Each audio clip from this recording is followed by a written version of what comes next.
اللہ اکبر اللہ اکبر وللہ الحمد اللہ اکبر اللہ اکبر اللہ اکبر نحمده ونصلي على رسوله الكريم اما بعد فاعوذ بالله من الشيطان الرجيم بسم اللہ الرحمن الرحیم. آپ سب کو نیا سال مبارک ہو. کیوں اتنے خوف زدہ ہیں؟ کیا نئے سال کی مبارک نہیں دی جا سکتی؟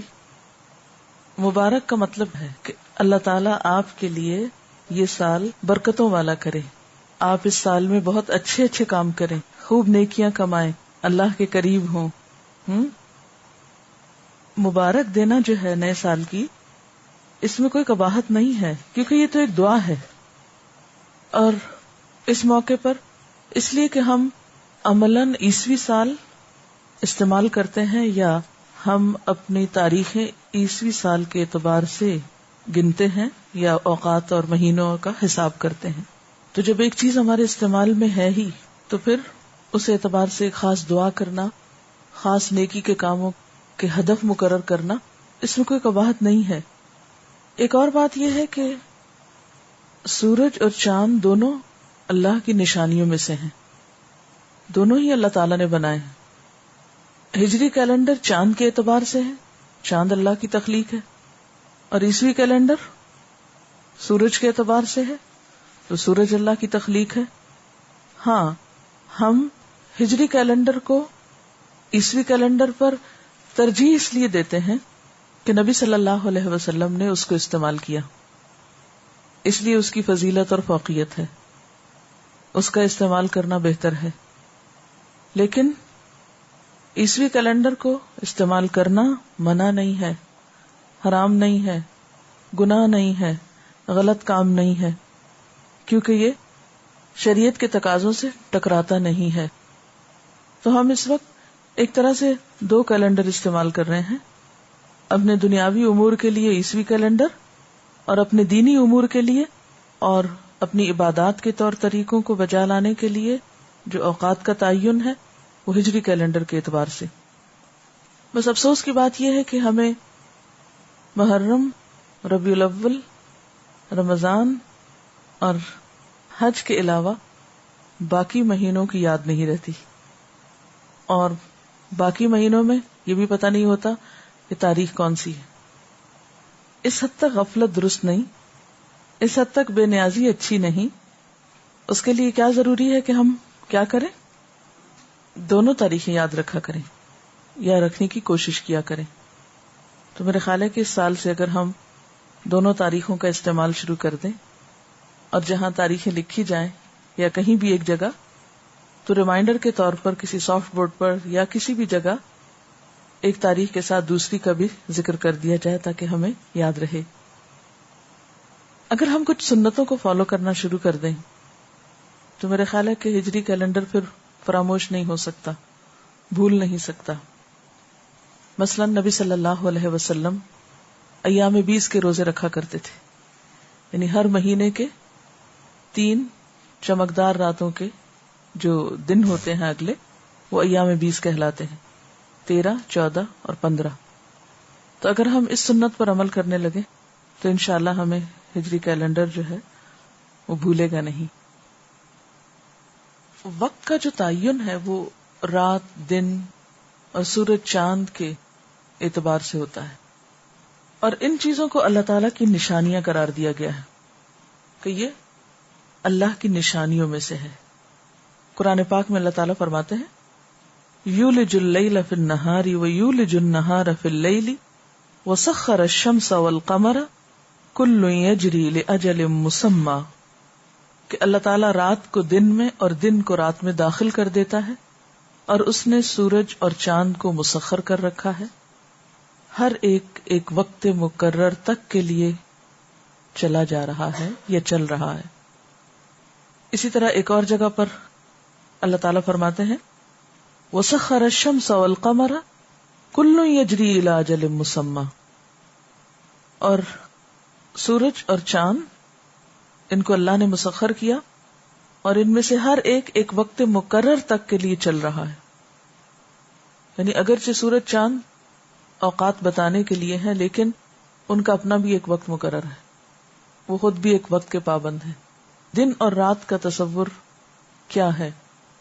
اللہ تعالیٰ فرماتے ہیں وَهُوَ الَّذِي جَعَلَ اللَّيْلَ وَالنَّهَارَ خِلْفَةً لِمَنْ أَرَادَ أَنْ يَذَّكَّرَ أَوْ أَرَادَ شُكُورًا، کہ وہ اللہ ہی وہ ذات ہے جس نے رات اور دن بنائے ایک دوسرے کے پیچھے آنے والے، سکسیسرز. لمن اراد ان یذکر، ہر اس شخص کے لیے جو چاہے کہ نصیحت حاصل کرے، او اراد شکورا، یا وہ ارادہ کرے شکر گزار ہونے کا. تو گویا ایک دن کے گزرنے کے بعد ایک اور دن کا مل جانا، رات کے بعد دن کا آنا، دن کے بعد رات کا آنا، یہ اللہ تعالی کی نشانیوں میں سے ایک نشانی ہے. اور پھر ان میں ایک بہت بڑا سبق ہے لمن اراد ان یذکر، اور دوسرا یہ کہ شکر گزاری کا مقام ہے کہ ہر روز جب ہمیں ایک نیا دن ملے اور زندگی میں ایک سال کے بعد ایک اور سال کا اضافہ ہو، تو ہمیں اس موقع پر اللہ تعالی کا ذکر بھی کرنا چاہیے اور اس کا شکر بھی بجا لانا چاہیے. ذکر اور شکر کا احسن ترین طریقہ کیا ہے کہ انسان سب سے پہلے اپنی عبادات میں پابندی اختیار کرے. ہر مہینے کے آغاز کا حساب رکھنے اور سالوں کا حساب رکھنے کے لیے جو کہا، تو اس میں نیت اور ارادہ کیا ہونا چاہیے کہ انسان اپنے فرائض کو ادا کرے. یعنی دن اور رات میں جب تبدیلی ہوتی ہے تو نمازیں، اسی طرح مہینوں کی تبدیلی میں زکوٰۃ، روزہ، حج. تو ایک مومن کا وقت کے ساتھ جو تعلق ہے، اس میں سب سے پہلا کام دن اور رات کی تبدیلی میں یا گھنٹوں اور لمحوں کے گزرنے میں جس چیز کی فکر اور جس چیز کا خیال رکھنے کی ضرورت ہے وہ عبادات کے اوقات ہیں، اور ان میں خصوصی طور پر دن اور رات میں 5 نمازیں، اور مہینوں کی تبدیلی میں روزہ، زکوٰۃ اور حج. اگر آپ نیکی میں دور تک جانا چاہتے ہیں تو تنہا نہیں جا سکتے. لوگوں کے ساتھ تعلق، اکٹھے مل کر رہنا اور اکٹھے نیکی کے کام کرنے، یہ بے حد ضروری ہے. کیونکہ جب آپ لوگوں سے ملتے جلتے ہیں ان کی تکلیفوں کے باوجود، تو آپ اچھے لوگوں سے بھی سیکھتے ہیں، برے لوگوں سے بھی سیکھتے ہیں. آپ اچھوں کی تلاش میں نکلے، اگر راستے میں برے مل جائیں تو ان کی برائی بھی ہو سکتا ہے آپ کو نیکی پہ جما دے، اگر آپ کے اندر پہچان والی نظر ہوگی تو. پھر آپ نکلیں اور حرکت کریں لوگوں کی مدد کے لیے. کوئی بیٹھ کے اٹھ نہیں پا رہا، کسی کی کتاب گر گئی، کسی کا قلم چھوٹ گیا، چھوٹے چھوٹے کاموں میں دوسروں کی مدد. اپنی شخصیت کو ہر دم، ہر لمحہ خدمت کے لیے تیار رکھیں کہ چھوٹی چھوٹی چیزوں میں راہ چلتے کسی نہ کسی کی کچھ نہ کچھ مدد. یعنی گھر میں کچھ ہے تو وہاں سے دے دیا، پیسوں سے مدد کر دی، سفارش کر دی جا کے کہ یہ شخص اس چیز کا ضرورت مند ہے، اس کی مدد کر دو. کہ من نفس عن مؤمن کربتا من کرب الدنیا نفس اللہ عنہ کربتا من کرب یوم القیامہ. جس نے کسی مومن سے دنیا کی مصیبتوں میں سے کوئی مصیبت ہٹا دی، اللہ تعالیٰ اس کی قیامت کی تکلیفوں میں سے کوئی تکلیف ہٹا دے گا. اور پھر من کان فی حاجت اخیہ کان اللہ فی حاجتہ، جو اپنے بھائی کی حاجت میں ہوتا ہے، اس کی ضرورت پوری کرتا، اللہ اس کی ضرورت پوری کر دیتا ہے. اور لوگوں کی ضروریات پوری کرنے کے لیے دل کی وسعت بڑی ضروری ہے کہ آپ کا دل بڑا ہو. اور یہ ضروریات صرف ان لوگوں کی پوری نہ کی جائیں جو آپ کے آس پاس ہیں، جو آپ کو اچھے لگتے، کوئی بھی ہو، اس سے کوئی فرق نہیں پڑتا کہ وہ کون ہے. کیوں؟ اس لیے کہ آپ کسی شخصیت کی مدد تو نہیں کر رہے، کسی نام کی مدد تو نہیں کر رہے. آپ کس کی مدد کر رہے ہیں؟ اللہ کے نام پر کر رہے ہیں. اس سے کیا فرق پڑتا ہے کہ وہ لینے والا کون ہے؟ ایک بہت ہی خوبصورت حدیث ہے، طبرانی نے اس کو اپنی اوسط میں روایت کیا ہے اور حاکم نے کہا ہے کہ صحیح الاسناد ہے، بہت ہی خوبصورت.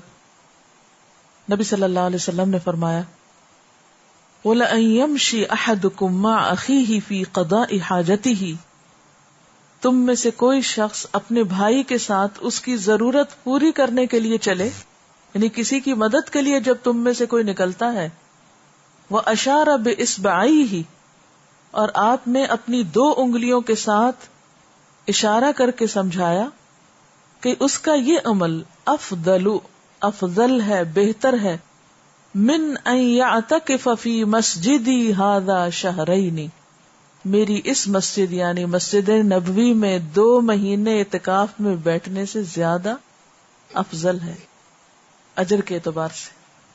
تو یہ ہے وقت کا استعمال. پھر اسی طرح نیک لوگوں کی مجلس تک جانے کی کوشش، نیک لوگوں کی مجلس تک پہنچنا، کیونکہ انسان تنہا تو اس کو پتہ ہی نہیں چلتا کہ اس نے اچھا کیا یا برا کیا جب تک اس کے سامنے کوئی مثال نہ ہو. نبی صلی اللہ علیہ وسلم نے 5 باتوں کا حکم دیا، جن میں سے ایک کیا تھی؟ لوگوں کے ساتھ اکٹھے رہنا، لزوم الجماع. امام اوزاعی کہتے ہیں کہ 5 چیزیں جن کی صحابہ کرام بہت حفاظت کرتے تھے یا جن کا اہتمام کرتے تھے، ان میں نمبر 1 لزوم الجماع، اجتماعی زندگی اختیار کرنا، سب کے ساتھ مل کے رہنا، اکٹھے رہنا، یعنی جماعت کو لازم سمجھنا. نمبر 2 اتباع السنہ، ہر کام میں سنت کی پیروی. نمبر 3 عمارت المسجد، مسجد آباد کرنا. اور نمبر 4 تلاوت القرآن، قرآن کی تلاوت یعنی کثرت سے کرنا.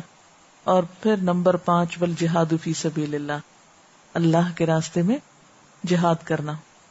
آج آپ دیکھیں انٹرنیٹ پہ جو چیٹ ہو رہی ہے، سب سے زیادہ پاکستان سے، یعنی جو ریشو ہے سب سے زیادہ پاکستان کا نمبر 1 ہے، جہاں کی یوتھ جو ہے وہ چیٹ میں لگی ہوئی ہے. گھنٹوں گھنٹوں لوگ بیٹھے رہتے ہیں کمپیوٹرز پر وقت ضائع کرنے. کبھی سوچیں تو حاصل کیا ہوتا ہے. کسی انسان کے پاس بیٹھ کر تو پھر بھی انسان سمجھے، یعنی انسان کو انسان سے ایک انس ہوتا ہے، لیکن ایک مشین کے ساتھ بیٹھ کے جو گھنٹوں گزرتے ہیں اور اس میں اوقات ضائع ہوتے ہیں، نمازوں میں تاخیر ہوتی ہے، حقوق میں کوتاہی ہوتی، فرائض میں غفلت ہوتی. کبھی انسان سوچے تو کیا ہے؟